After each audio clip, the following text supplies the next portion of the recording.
Special Operations, Covert Ops, Espionage, The Team House, with your hosts, Jack Murphy and David Park.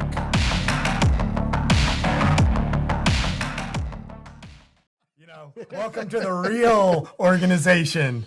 Yeah, everybody jokes about that in their units. Yeah. In the Philippines, when you're dealing with the Sparrows, could you tell us the story about that time where you guys were coming out of a restaurant and like you almost got smoked? Like if you weren't paying attention to what was going on around you, you probably would have been in a pretty bad situation. Yeah, the lesson that I learned really quickly there was that awareness beats faster on every single time. What happened was it was 6 of us, 2 local captains, Army, and I had 2 of my techs and my office partner, Davis, very good guy, Vietnam vet, and we would bring the techs over to help them. They were doing a lot of signals intercept of the insurgencies and decryption and all that kind of stuff. So we were giving them that kind of gear. And of course, we were also training them on asset handling and recruiting and getting intelligence and all this kind of stuff.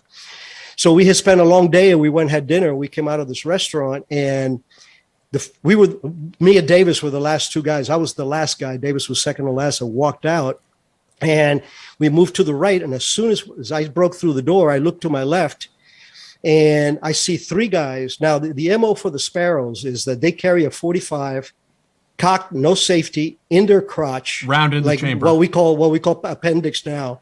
But no holster. What they do is they have their left hand in their pocket, and that's what holds the gun, and they push it up, bring it out, shoot you twice, reholster, and walk off. And before anybody even looks, you're gone.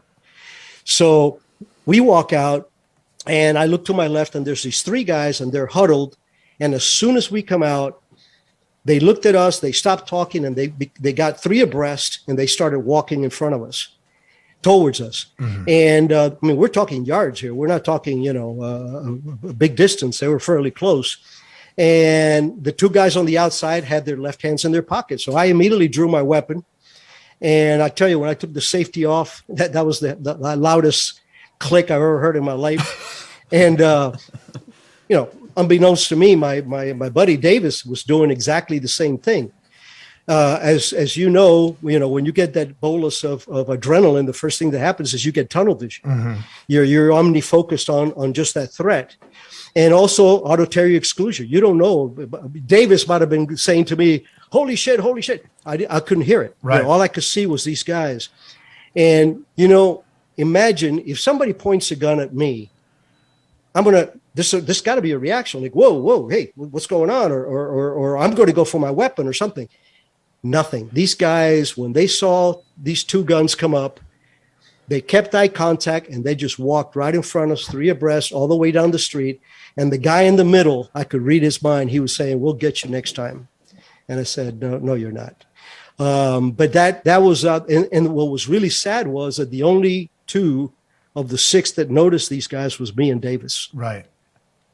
My 2 techs got chewed out badly when we got back to headquarters, for not paying attention, because if I would have reacted to these guys' weapons being out, I wouldn't be talking to you. Right. And neither would Davis. Right. Rick, at this point, I'd like to ask you about some of the controversies that came up. You were fast tracking, I guess you could say.